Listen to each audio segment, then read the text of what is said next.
Bonjour à tous, je suis ravi de vous retrouver depuis Tel Aviv en Israël, où les mesures sanitaires liées à la crise du Covid ont été mises en place dès le mois de février, soit de façon précoce par rapport à d'autres pays. De ce fait, Israël a été relativement peu touché puisque le nombre de cas a été extrêmement limité et que aujourd'hui le seuil de contamination est quasi nul.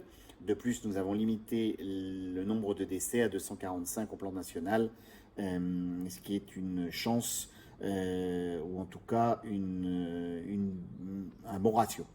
Nous avons commencé notre déconfinement il y a 3 semaines, déconfinement graduel qui va se dérouler dans sa phase finale cette semaine par l'ouverture de l'ensemble des restaurants et bars après la semaine dernière l'ouverture de toutes les plages.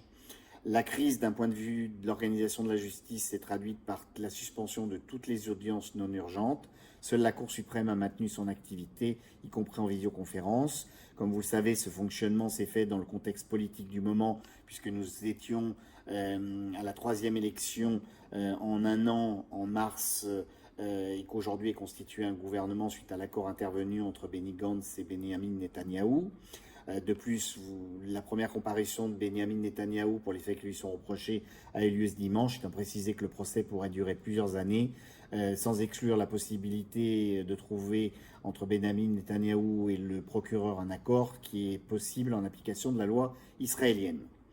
Pour les avocats, le télétravail a constitué la règle, tout travail sur site ayant été prohibé par les règles sanitaires, la reprise se faisant graduellement dans le contexte du déconfinement que je vous ai exposé ci-avant. Quant aux conséquences sur l'économie, on peut les synthétiser de la façon suivante. Pour le secteur du tourisme, qui représente 5,9% du PIB, a été particulièrement confronté à des difficultés et de graves difficultés depuis effectivement l'intifada. Le secteur du transport aérien est complètement à l'arrêt avec 3 compagnies israéliennes qui sont en difficulté. L'high-tech, même s'il est exposé, reste la locomotive et même s'il a été confronté à quelques difficultés, il résiste bien et conserve une capacité de résilience et d'adaptation lui permettant de minimiser l'impact de la crise. Le secteur de l'industrie gazière est également fragilisé. Paradoxalement, les travaux liés à la modernisation des infrastructures de transport ont bénéficié du contexte de crise et se poursuivent en mode accéléré. Et l'évolution dans le commerce a été particulièrement contrastée, puisque certains secteurs sont en expansion, alors que le secteur du commerce de détail de l'habillement est en régression.